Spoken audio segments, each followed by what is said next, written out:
Hey, and welcome again to another edition of Solve My Math Homework's Video Solutions. So, second semester, pre-calculus. Looks like they're getting into trig identities. So let's just get into these because we know how you feel about them. All right, before we get started, if you're going to solve something like this, okay, fondly referred to in my classroom as a trig proof, because you're basically proving that this left side does in fact equal what the right side says. So there's some things you need to know. All those trig identities. Now, for this particular problem, you don't need to know all of these, but this is a good capture of what identities are important to know. Now, if you look down here, okay, you see all your reciprocals. Sine is 1 over cosecant, cosine's 1 over secant, tangent is 1 over cotangent. The only one that makes sense is tangent, cotangent. They sound like they go together. In all my years, the only thing I could think to tell people is that these will never start with the same letter. So sine, cosecant, sine can't be secant because they both start with S, and cosine, secant. Cosine couldn't be the reciprocal of cosecant because they both start with C. It's just something to help you remember. But you'll notice up here, I have this tangent is sine over cosine, okay? Tangent of theta is equal to the sine of theta over the cosine of theta.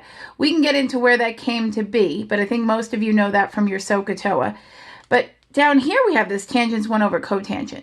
So for these trig identities, I'm going to tell you there's not really one right way to go about things, but for sure your rule that you want to keep in your head is I need to get everything into sine and cosine unless the right side says something weird. If the right side has something that you're like, ooh, I think I better work with that, then do it. But for a very good starting rule, you want to keep things in terms of cosine and sine, or change them to sine and cosine when you can. So the most helpful identities for tangent and cotangent are actually going to be sine over cosine and cosine over sine. Okay, so let's get into this problem. Now, it says cosecant squared of x over cotangent x should be equal to the cosecant of x times the secant of x. It makes no difference whether you have an x or a theta. It's just the variable that represents the angle. And in fact, it annoys me a little bit when it's x because I always put theta for angles. Anyway, let's get started. So when you have a fraction like this, I'm going to tell you 99% of the time you're going to get a fraction in your numerator, a fraction in your denominator, and then you're going to multiply those. Remember, you multiply the reciprocal of what you're dividing by. So let's see, cosecant squared. I can't think of anything really if we bring back our thing. Cosecant squared does equal 1 plus cotangent squared. So 1 plus cotangent squared over cotangent, that's going to look like it helps me, but if I look at my right side, cosecant is the reciprocal of sine and secant is the reciprocal of cosine. So I really am going to have to get back to sine and cosine. So I just don't think that using this is going to help me. I just don't think that 1 plus cotangent squared in the numerator is going to do much for me. Okay, so let's see what else I could do. Well, cosecant squared, I said get everything to sine and cosine. Let's just try 1 over sine squared. And yes, these are the problems where you're going to erase sometimes because you'll work it out or you'll just start plugging things in that equal the things you have, and you get to the end and it doesn't work. And it's a pain, and that's why people hate these. So that's why we're here. All right, so 1 over sine squared and cotangent, remember what we said on the previous page. If we're sticking to cosine sine, I'm going to use this cosine over sine relationship. Okay, now again, this might be wrong and we might have to redo it, but that's how trig identities go. So cosine x over sine of x. So like I said, when you have a fraction, you're usually going to wind up with another fraction. However, your numerator and denominator will both have fractions in them. And so what's going to happen is you are going to say, remember, if you take 1 over sine squared divided by cosine over sine, it's the same as saying 1 over sine squared of x times the reciprocal of what you're dividing by.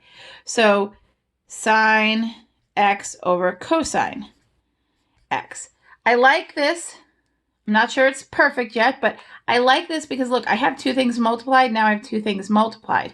In fact, I have 1 over sine squared, which is cosecant squared, but I started with that in my numerator. So I'm going to do a little dividing here. So let's simplify this fraction and use a different color. So sine of x will divide into sine squared of x, leaving sine of x down here. Okay, so that I got a 1 over there. So now I have 1 over sine of x, which happens to be cosecant. So I have cosecant of x times 1 over cosine x, which does give you secant of x. Okay, so that is in fact what we got. Now I should have kept this maybe on the right side here, so I could then say, like, here, if I erase this, here's all my work, and so I'm going to bring this down and say 1 over sine x equals cosecant of x times 1 over cosine x does equal secant of x. And then I could say, well, look at that. It equaled what it was supposed to equal. And there you go. I know these are frustrating. I know that these are a headache. And you'll probably only see 1 or 2 on your exam, but they definitely show up on your midterms. They definitely show up on your final exams. And it's a good way to get you to know your identities. Or actually, it's a good way to get you to study your identities so that you know them. Anyway, if you have any questions, put them in the comments. Thanks so much for watching. And be sure to subscribe to our YouTube page so I can solve your homework problem next. Thanks.